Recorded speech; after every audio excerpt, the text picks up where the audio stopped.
On today's episode, we're going to talk about the backdoor policy, Doc.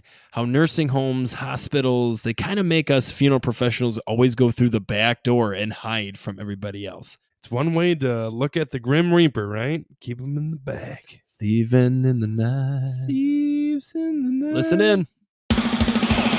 Let's talk about death, baby. Let's talk about grief and mourning. Is it argumental or existential? What's it mean to me? Let's talk about death. Hi, I'm Benny Capal, and I'm a funeral professional. And I'm Nicholas Capal, psychologist. Hey, Nick, let's talk about death. Let's do it. Okay, Doc, so I'm going to take the reins on this because Capali and I just had an experience where this really hit home. We've talked about this, and I can't remember what episode we talked about, but we've talked about how it's a problem, at least in my subjective. I'm not going to throw your name under this, but my problem with going into nursing homes, hospitals, hospices, and a lot of them, I would say most of them in my area, have this, you got to come in through the back door. You can't let anybody see you. We don't want to alarm anybody. You're going to make people upset and blah, blah, blah, blah, blah. And then I've also been at a couple places, and I'm probably very few. I would say maybe, Doc, 15%, where they have this really cool thing where they'll like put a quilt on your cot. And then they'll have you literally walk through the whole staff. They'll bring out all the people in the nursing home outside their doors, and they kind of give it like almost like a good farewell. Very respected, very, very much. There's a lot like a love and also quietness and somberness, but like very much respect. But then most places I go in, it's like you got to use the back elevator, which nobody's going to see you. We don't want you to alarm anybody. And so the reason I bring this up, especially in this situation, Doc, and I'm sure you'll get a chuckle out of this. So we go to the front of this building, and of course they don't tell us that we have to come in a special door. We have to go all the way in, and then they go, oh, no, you can't come through the front door. Okay, now, mind you, the way that they wanted us to come in the back door, we still had to come by that same receptionist. And we had literally the elevator that they wanted us to go to, you can see from the cafeteria and everywhere else. So literally, it actually, in my opinion, gave us more attention because they made us go back to our car, put the cot back in, go all the way around to come back. And we passed, like I said, that same desk. And I looked at the receptionist and I was grinding my teeth, Doc, to not be like, really? Like, this is absolutely silly. Like this idea that we're hidden. Like, okay, if you're in a nursing home, and especially if you have a close-knit nursing home, which I know a lot of people, they love going to the lunches and the dinners down the hall, and they all sit together and play cards together and do puzzles together. They're not going to be like, oh, James just isn't here anymore. Oh, he must have went home. Like, no, they know that he died. So what's the big difference in my opinion, giving this person a good send-off, having us be respected? Because that's another thing too. I think subconsciously it makes us funeral directors even more sneakier, right? You got to come in the back door and you can't bother anybody, and we don't want anybody to see you, right? So part of the America's way of viewing us is partially because we're told to do all these weird, sneaky, behind the door things, right? Like these magicians, like come in the back door and here's a sleight of hand, right? Whoa, empty cot, full cot. Like what happened? Where did that person come from? I don't know. It bothers me, Doc. And it bothers me because it goes back to this whole thing where we're trying to hide death. We're trying to not bother anybody with grief and loss. But the true reality is they're going to know, most of those people are going to know that person died and is gone. And now you're not even giving them an opportunity to maybe say their goodbyes or maybe even just pull up their hand, right? Because they're in a wheelchair or something. You know, Well, I think about I think about a nursing home, right? In every nursing home I've ever been in, and worked around or, been involved with, they're a very close niched community. So the thing is like, if you're trying to prevent them from being shocked with death, they will be shocked with death the next morning when they're like, "Oh, I'm gonna go play chess with Frank." That's what I'm saying. They're empty room, right? And Frank is, You're not Frank. it reminds me of like the parents that tell their kids, "Oh, Buckley went to the farm." Buckley went to the farm. the dog went to the farm, and he's playing with all the other Yep. dogs. It out wasn't there. the fish wasn't flushed down the It's like, toilet. to me, it's almost humorous that we think that that's going to make it better. Well, I think it's funny that we think it works. Like, just that idea that, like, we can trick all these people. Oh, they won't know. Well, and like, here's another thing, Doc. So in these nursing homes, they always make us go through these side doors, right? And the best thing about nursing homes is every door is protected by a siren. So they have to get 2 nurses to sneak down a corridor, try to get the alarm off, which 90% of the time they don't. So the second we walk in, so that's not alarming at 3:00 in the morning by any means, form, or shape. Like, okay. And then the other thing too is like they always disappear. So they'll let us in sometimes and they got to go to work. I get it. Like they can't stand by a door for an hour while we talk to the family and do all that. But then like we're like, okay, we can't get out. So now I got to go through more halls, where I'm just it's in my opinion ludicrous that we are told that we have to hide. Like in hospitals, like we talked about this. I think this is actually when we brought this up. The idea that like they don't want to admit that death happens in the hospital, so that's probably why we're hidden down in the bowels of the hospital. The one thing I would say is maybe look at it in your guys' profession as like you guys are rock stars. Rock stars always come through the back, baby. right? They're like, you don't know where they came in. They have bodyguards with suits that are like coming across. I mean, you're wearing suits. This kind of does bring. Well, can we have some cool badges at least, or some cool like? I feel like you guys should have like some speakers Ooh. on your cot, so that when you're you have your own like underglow, like a wrestler theme song. What about underglow? Heck yeah!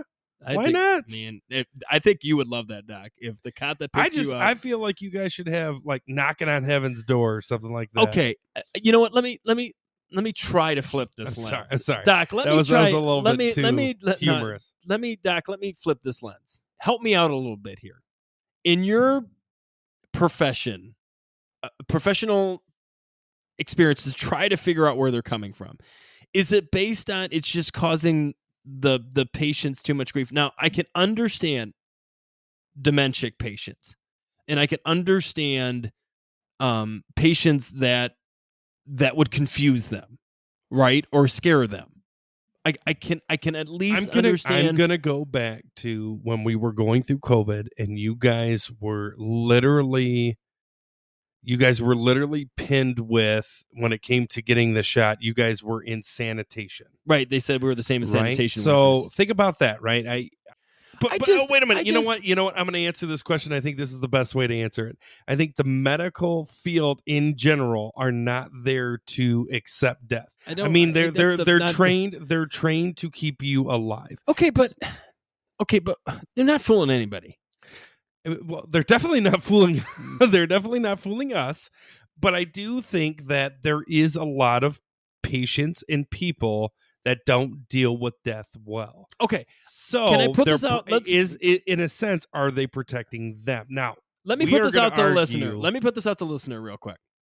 Please do me a favor right now. If you have an opportunity to get on your email at us at letstalkaboutdeathpod@gmail.com and tell us if you think it's wrong that we have to hide the dead out of a building. Would you rather, or would you rather us respectfully, or is it right, or do you sign on to the idea that we should be thieves in the night? Thieves in the night. Thieves in the night. We Thieving come and take your loved ones, and you have no idea we took them. But like, please just get at it. I'm interested how you think of this. Well, you know what? There's an interesting thought in my mind, and this is just, and especially if you work for like a nursing home or hospital. ADHD brain, right? Why do we wear black? I don't wear black a lot when I go. I'm just saying. General, why do funeral directors, for the most part, wear black with a little bit of white, so you can see them. Well, they're really big into ska and reggae. There's a part of me that wonders if they're supposed to be hiding in shadows. But if we're gonna do that, then I need to at least have the raccoon. Well, and burglar if you thing. think about it, like if you think about any description of the Grim Reaper, right? It's not there. He's not in like rainbow. He's colored not in a clothes. white robe. Yeah, he's not in rainbow colored clothes. Like what's the in the Technicolor Dreamcoat? Joseph. Thank you. But like Joseph, you know, his name? it's, you know, to me, I wonder if you guys, your field, I mean, when you guys, Profession. gals, your profession, have put yourself into that position. Right. So should we be? But what I find is interesting. So is it I guess what I'm asking you, who needs to make the change? The funeral professional or the places that they go to what visit? really needs to happen is going back to we need to have an actual a board. We need to have people that encompass the whole death profession going, okay, is this right? Is this wrong? Okay, boom, let's change that. And That's then silly. they walk into the Justice League of the death And then they- professionals. and then they walk into these places and say, hey, these are the rules. This is the new protocol. Well, the problem is, let's be honest, Nick, most nursing Okay. homes are corporate now. They're corporate run. Okay. So have an actual professional be a good consultant. well, I would imagine that all these places specifics. have their own board, right? Yes, of people who aren't funeral professionals So why or people aren't who deal with grief. Why aren't funeral professionals on those boards? That Nick, man, you put it right in perspective. It's just like the same problem I have with why isn't a psychologist or a very well trained grief and loss, suicide Counselor, et cetera, et whatever, cetera. like on boards for schools. It makes no sense to me that a place like that wouldn't have a funeral professional, some death professional on their staff. Do you want to hear something crazy? I just heard the statistics in our area, and Hit me with the stats. hit me with your best shot. So, Bum, bum, did you bum, know bum. that one? This is. You're this giving is- me way too much of a buildup. What is the stat? It's crazy. 1 out of 8 kids loses a parent before 19. Isn't that that? Now, when they say lose a parent, that's to death, Yes, not to No. they just death, scramboozles. divorce. No, No. Like like some. I some mean- kids never know their dad, and some kids never know their mom. Right? Isn't it the I'm same saying thing is at that it- point? But is I'm it just saying, death? no, it's death. It's got to be death. That's crazy. Think That's- about that. That is a crazy statistic that I just came across. I was just at a suicide benefit thing, and I was helping out 6 Feet, and that statistic got brought up by one of the grief centers, and the person brought That's up, and I thought this was interesting. interesting. That's not including grandparents. That's not including No. siblings. I'm just, That's not. Isn't that crazy? Doesn't That that, is- like that's mind boggle high. you a little bit? We It's- are kind of it's straying just- away from the question, but it's the same question. Mamacita. I have the same weird question of why are we hiding bodies out the back door? But I guess that's where we're going, right? The wraparound, right? To come full circle. Come full circle. I mean, we here. really Woo, ADHD. I apologize to tangent. all my viewers, but like you're right. You're absolutely right. We need to take an account that if we know that it is way more beneficial for people to talk and experience and live through grief and work through it, why are we hiding you guys? Let's just take the terminology. What is a nursing home? Is a place where you get nursed and it looks like a home. No, but what age bracket are nursing homes? We're talking about normally the 70, 80 year olds. Okay, so 90 year olds. they're at the last portion of their life. They're at the stage of their life, yes. Okay, same thing. in Geriatrics. What's a hospital for? Geriatrics. A place for sick people, Sure. injured sick people. Yeah. Okay. Why are we hiding death? That's a part of. But That's a part of I life. guess what I'm saying to you, and we've already talked about this, is that especially a hospital, they are trained to keep you alive. So every loss that they have is a negative to their hospital. this existential grief is causing me anxiety, so I might end up in that hospital because I'm just that angry that we're doing. How this. dare you come pick up Billy Bob down the hallway and bring your presents, you Grim Reapers, into our house. Well, here's another thing too, Doc, to think about. A lot of the times they'll make us wait. So they're making the family wait for us to come get their loved one. Yeah, because they got to make sure the halls are cleared. It just it's ludicrous. Yet again, everybody out there, please get back with us your thoughts on that. If you are running a nursing home, please get back to us at let's talk about death pod@gmail.com. Ask us to be on your panel. We would love to sit we with would you love guys. to hear your reasoning behind what you do. I don't know. Subjectively, I don't know if I can. We need to give space for everybody to have their opinion. I know, Doc, but it's a challenge when this individual told me to go to the back door and then I end up going by that same desk. In the heading of the email, put urgent Dr. Kapal read. Yes, don't skip Benny because I might have some choice prejudice. words. All right, I think we are ready for a Q&A, Doc. Hit me with your best shot. Hit me with your best shot. Bum, bum, bum, bum. Fire away. Q&A, everyone loves that Q&A. All right, here we go, Doc. I'm going to fire away. Ooh, here we go. You're going to like this one. It's a real good one, real close to home. Advice for brother's obituary. My brother ended his life earlier this week. My dad asked me if I would write the obituary. He said they wanted it as a sort of letter to my brother. I've searched online for some sort of example or template of this, but can't find anything. Do you have any advice on how to do something like this? Wow, that's dynamically a lot of dynamics going on in that statement. I would imagine you're close because they're asking you to do it. First things first. Anytime I tell anybody to write anything, especially when it's emotionally driven, is to make a draft. Make a draft, take a 24-hour sleep on it kind of situation, and then get up the next morning and reread it. Why? I would imagine that you have a plethora, to listeners out there, that's a lot of emotions going on when you're trying to write about your brother, especially when they've killed themselves. I would imagine that there is love, guilt, shame, happiness, sadness, worry, all and above emotions, right? And the thing is that they have put you in a place where you have to somehow, through your grief, write about how much you love this person. Hopefully, you're coming to a place of empathy and compassion. But at the same time, I would normalize if you had feelings of anger and frustration as well. And that is all normal. I think that's a big normal when it comes to survivors of suicide.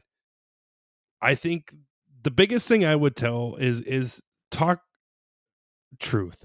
How do you actually feel right now? How do you want people to remember your brother? How do you want to remember your brother? Everybody's going to give you suggestions, but at the end of the day, you knew your brother. That's why everybody's asking you to do it. So how do you want people to remember your brother? Because your brother, unfortunately, is not alive to help you through this. Your brother also, unfortunately, has put you in the hot seat, if you will. Because you have to not only write an obituary, but you have to write an obituary of someone who ended their life, killed themselves. That is really tough. You know what I would do? You know what I would really do is I would write like I said, a draft, and then I would have 2 or 3 people look at it. 2 or 3 people that you really trust that are empathetic, compassionate people. And then see what they say. Not necessarily that you have to change what they tell you to do, but just have someone else look it over. That would be my suggestion. Okay, so with this, I wish I could meet this person because I'm not sure if they mean obituary or if they mean eulogy. because in the question he's asking advice for a brother's obituary, but he's saying that his father is telling him to write it as if it's a letter to his brother. And so that seems more like a eulogy. An obituary is like a small autobiography of the person, right? But I'm going to stop myself for there because that's partially me being a traditional funeral professional, meaning I'm used to obituaries being a certain way in a certain format, as this is what this person did, this is where he lived, this is what he did, this is the jobs, the occupation, the kids he had, grandkids, etc., etc. I do know now in today's world, obituaries are more open. They're more personal. So maybe it is an obituary, but I want to think he's meaning a eulogy. Because of that, that's more of telling the story of his brother and the relationship with his brother. Obituary is the notice in online or in newspapers that have the person's death. A eulogy is the actual speech that is given at a memorial service or funeral for an individual. I'd be interested to see, because I might be confused by the terminology. Does that make sense, Doc? Absolutely. No, I get what you're saying. I'm just saying in general, writing about. I think even if it's an obituary, I think writing a letter to his brother is wonderful and helpful. But writing a letter to his brother, he's not going to talk about where he probably went to school and all that comes in a normal format. And yet again, I'm saying normal in quotations and not. But yeah, absolutely, writing it and having somebody look over it's wonderful. But I also liked what you said about take what people say with a grain of salt, because at the end of the day, you actually know your brother more than anybody else does. And don't hide if you want to bring up that your brother ended his life. It's important to communicate about this, especially if we're going to try to have a better open discussion about this, to not only be able to possibly help individuals going through that, but also put a term on something that is real. The last thing I want to say about this question before we close up the episode is, like, it's okay to say no to. It's okay to set that boundary. It is okay to be like, you know what? I don't feel comfortable doing that. Ultimately, at the end of the day, you need to take care of you. So thank you for sending that in. It made me thought. Made me thought. Made me It think. made me thought. Made me thought. Thank you yet again for listening. Thank you again for giving us your questions. Before we close today, just want to tell you about an awesome company, No Story Lost. They will turn your parents, your loved one's life into a story, into a beautiful storybook. They're offering you, the listeners, an extra 2 copies of the books with promo code LTAD. You can also look up on your smartphones, the GriefWorks app, or on any computer. You can go to illumapps.com/LTAD for 15% off the GriefWorks app. It is a wonderful resource. It goes through steps. It helps you you can go from one step to another. You can keep going back and forth. It has its own journal. You can talk to actual professionals. It's an absolutely wonderful app. As always, keep sending us your emails, your likes, your reviews. Please go on your things. Write to somebody. We challenge you, somebody who's dealing with grief, like, send our podcast out to them. It could really help them out. Give us those 5 stars. Let us know what you like. And as always, Dr. Nicholas, if you are not talking about death, Then you aren't living. Thank you so much.